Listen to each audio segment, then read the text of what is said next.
L'actualité de ce dimanche nous emmène aussi à Versailles, où le château a été évacué une 7e fois ce matin. 7 fausses alertes à la bombe en 8 jours d'ouverture.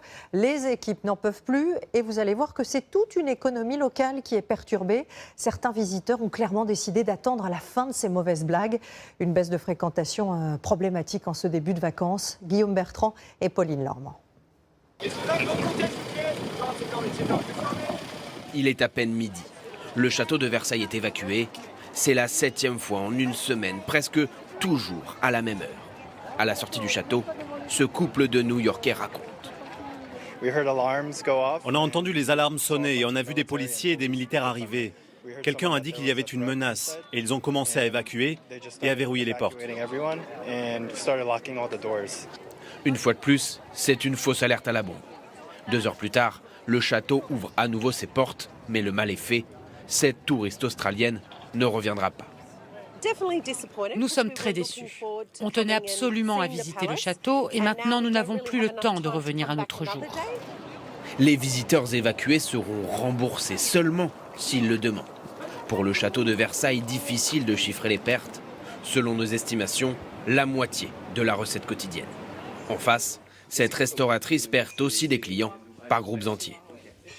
C'est tous les jours et pas mal d'annulations à cause de tout ça. Vous perdez de l'argent ? Bien sûr, des annulations, forcément, ça entraîne des conséquences financières. Touchés aussi, ces vendeurs à la sauvette et leurs bibelots colorés se sentent parfois bien seuls.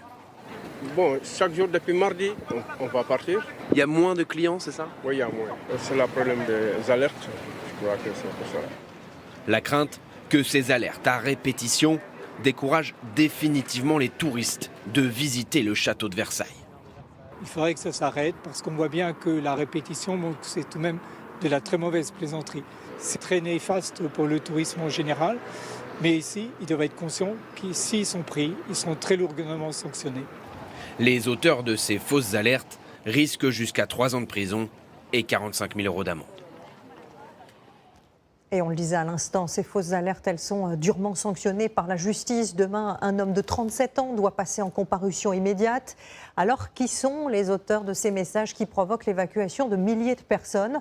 Cette semaine, 70 menaces ont aussi été envoyées aux aéroports français. Et dans ce cas, il s'agirait, vous allez le voir, d'un réseau beaucoup plus sophistiqué. Florent Elitzer, Mathieu Desmoulins et Cléa Joanneau. Ne bouge pas. Nouvelle alerte à la bombe à Orléans. Antoine enfile sa combinaison de protection pour aller vérifier 2 bagages laissés en pleine rue.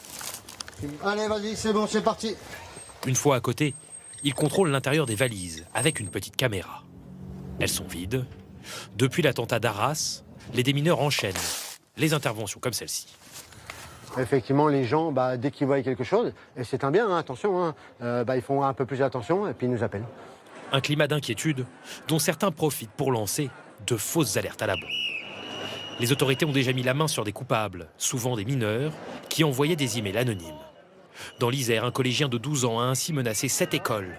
En Seine-Maritime, un lycéen de 17 ans a été condamné pour en avoir fait évacuer 24. Dans le Val-de-Marne, 7 jeunes âgés de 13 à 16 ans sont accusés d'avoir lancé de fausses alertes dans une quinzaine d'établissements. C'est l'appel fantaisiste où on pensait rigoler.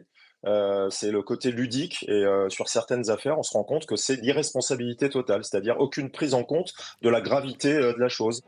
D'après les autorités, d'autres messages de menaces ont été écrits par des suspects plus âgés qui souffrent de troubles psychiatriques. Enfin, des fausses alertes viendraient aussi d'individus qui sont plus organisés, ciblant notamment les aéroports et les gares. Parfois aussi, il semble que ça puisse être le cas, une sorte de compétition dans la bêtise entre des hackers, parce que ce qu'on voit, je peux vous le dire depuis mercredi, c'est que c'est quasiment toujours la même adresse email qui est utilisée. Les autorités promettent des réponses sévères.